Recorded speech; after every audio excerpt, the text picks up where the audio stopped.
ঈদুল আজহার অন্যতম গুরুত্বপূর্ণ অংশ হলো পশু কোরবানি।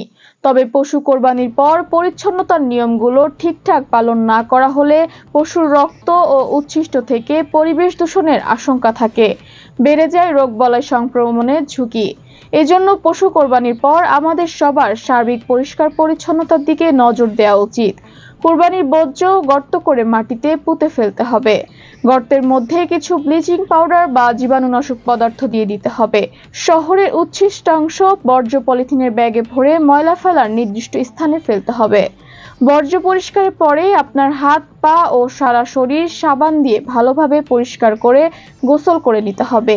যত তাড়াতাড়ি সম্ভব পশুর চামড়া বিক্রি কিংবা দান করতে হবে, না হলে গন্ধ ছড়াবে। বাড়ির আশেপাশে পরিষ্কার রাখার পাশাপাশি বাড়ির ভেতরের কোথাও আমাদের মাথায় রাখতে হবে। মাংস ঘরে আনার পর কাটা ও বাছাইয়ের জন্য অনেকেই ঘরের ভেতরে রুম ব্যবহার করেন। পরিষ্কার প্লাস্টিক বিছিয়ে নেবেন। মাংস বন্টনের পর ভালোভাবে স্যাভলন বা ডিটারজেন্ট দিয়ে মেঝে পরিষ্কার করে ফেলতে হবে।